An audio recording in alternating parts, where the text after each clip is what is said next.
Bao, isang mata, isang bibig. Tatawag natin isang mata, isang bibig na bao. At iba-ibang kakayahan nito. Pag-uusapan natin yung iba-ibang kakayahan nito. Para saan ba ito? May pampaswerte, may pambala, may sabulag. Eto, pag-uusapan na natin. Tara, let's go! What's up mga kagimat? Na ito na naman ninyong kagimat, si Heping Agimat na mahilig sa agimat. Pero wala namang agimat. Nasa puso ang tunay na agimat.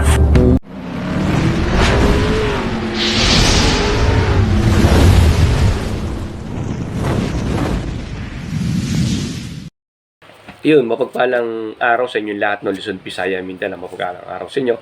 Pag-usapan natin yung nyog na isang mata, isang bibig. Kung saan pa natin magagamit to, no, agimat, no. Yun, una, check muna natin dito po na about dito sa mata at sa bibig. Napo ninyo, ito po yung bilog, pabilog po dito. Dito po yung, medyo pahaba po siya ng konti, no.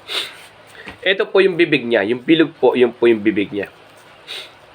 Opo. At ito po yung mata niya. Kita niyo yung part ng pares ng mata ng tao na medyo nakaganon po siya. Opo. Kasi, kaya po na pinapaliwanag sa inyo to, pag nagkasakasa kayo ng bao, di ba binabaak natin to dito, no? Hinahati na dito, tsaka sa likod, sa puwitan. Pag binakaya, yun yung pinagkasama natin. Ngayon, sa paglalagay nyo kasi ng sabitan, dito kayo maglalagay. Kasi ito nga yung mata, ito yung bibig. Dito kayo magsasabitan. Yo. Isang ano lang po, dagdag. Di po, lalo po sa iba, yung matatagal na po, tayo wala pong para tapakan po na ito aral po ng Team Happy Agimat sa mga gusto manood lang po dito. Yung mga ayaw naman po, wag na po kayong manood po para wala pong pagtatalo po. Ito para sa mga followers po namin, no. Okay, subscriber and followers. Ngayon po, sa mga bawat aral po, no, ito po, sa may history po at marami na pong gumanap at marami tayong bahagyan na ganito. Ito pong isang mata, isang bibig, ay inilalagay po pagka sa negosyo po, gusto niyo pang paswerte, kailangan po buo siya. Ilalagay niyo po siya sa tindahan na nakaganan po siya.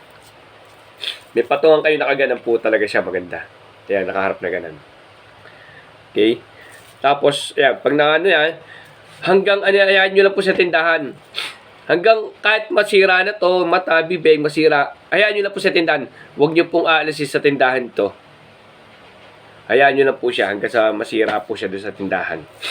Yan. Paano naman po sa mga bala? Okay, yan. Sa mga bala naman pag-usapan natin. Paano ba magagamit natin ito sa mga bala, pambala, no? O sa bulag. Sabi nga nila, may sa bulag doon to. Pero totoo po, no? Sa history po ng aking napagsubukan po, no? Hindi, ginagamit po talaga to sa bulag po. Pero po, magdidepende po sa ikakarga nyo ng orasyon talaga. Hindi porke meron na kayong ganito, ay sa bulag na agad kayo, hindi po talaga. Opo, lilinawin ko lang po sa iba, kasi marami kasi nagbebenta ng ganito, at saka ng mga baon na ginawan to. Sabi nila, pagka ganito sa bulag na agad, hindi po. Kaya nga pagbuo nito, pampaswerte, di ba? Ibig sabihin, hindi bulag yung mga customer natin. Tapos pagka yung nilagay lang, iba kasi naglalagay nito, nilalagay lang nila ng sangkap. Wala nang orasyon. Sa bulag na agad na sabihin nila. Hindi po, sa nag-history ko po, tsaka sa mga pinatesting po natin, hindi po. Magdidepende po talaga ang mga isang mata sa bibig sa kinakarga natin sa loob na orasyon. At kung paano buhayin yung orasyon sa loob ng ating bao. Okay? Kung sa bala po, yun, meron naman tayong mga history sa bala.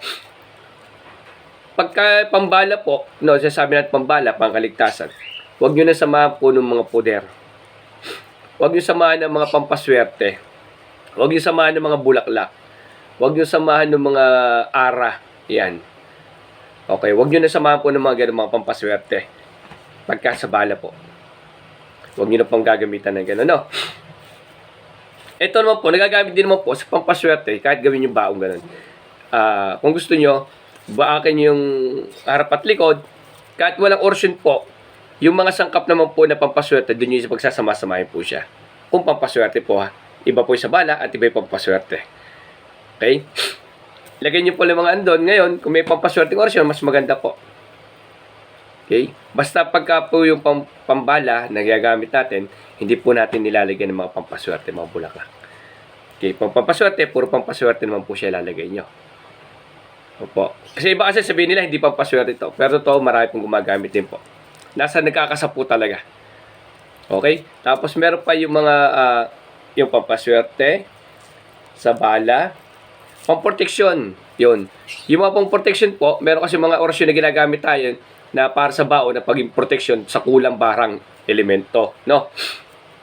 Meron tayong ginagamit na orasyon yan, yun. Yun po ikakasa nyo. Kaya pag nagpagawa kayo ng mga bao pong ganito, ay sabihin nyo po sa gagawa kung para saan nyo gagamitin.